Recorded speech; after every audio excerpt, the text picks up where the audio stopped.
Hello and welcome to Chapter 5. This chapter is called Pitch and the Child. So, the growth and understanding of pitch structures. Pitch structures are ways that you can teach a child how to understand a song. You can show them on a board with different shapes or different lines representing the way that the volume is going, the way that the melody, if it's a high note, if it's a low note, if it's a long note, if it's a short note, which leads into what is a melody. A melody is the most prominent part of a song that you hear. A good example of a melody is da da da da da da da da da da. I think that's New World Symphony. Another melody would be Zadok the priest. Even though there are multiple things happening during Zadok the priest, that high line can be heard over all of the other instruments or the voices. Discrimination and contour awareness. This is mostly talking about how to have a child understand and identify what a song is doing. So you can get a piece of paper and have them write down whether or not they hear a high note at one point, if they hear a low note at another point. It's just making sure they understand the general flow of a song. Children's melodic development from the ages of 0 to 6 months. They can respond to differences in pitch, and they can usually match vocal sustained pitches for not very long periods of time. For a teacher at this point, you should really just be singing to them on a neutral syllable, and they'll catch on. Now, once they're a little bit older, they'll be able to identify the differences between pitches much more frequently and with much more accuracy.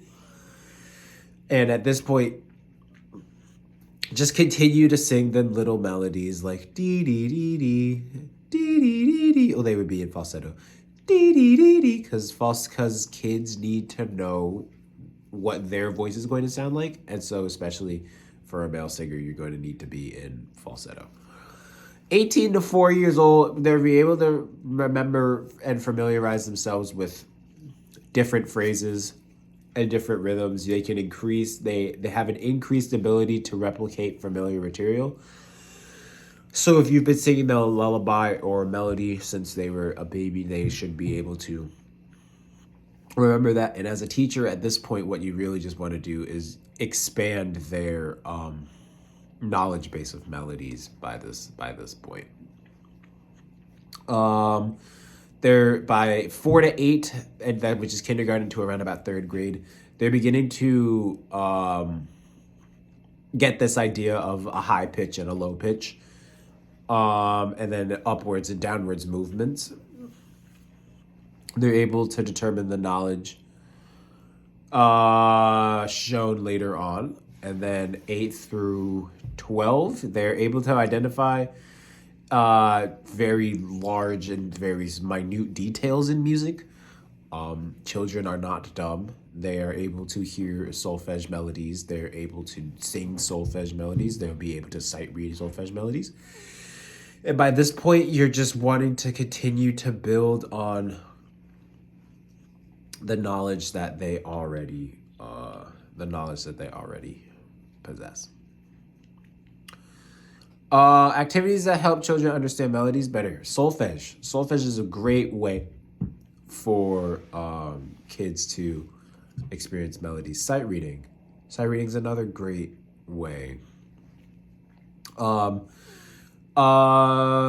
Singing campfire songs. I know one of my favorites is I know a weenie man, he drives a weenie van. And just singing that the kids all the time. They love silly songs. They love songs where they're able to laugh and giggle.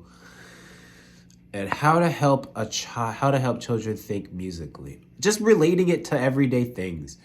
washing your hands, the ABCs, how to tie your shoes. Singing songs like that will allow for kids to have a much larger and much broader understanding of how music can fit into their everyday lives. And it'll allow them to express themselves and to be able to just succeed more in life. That was chapter 5.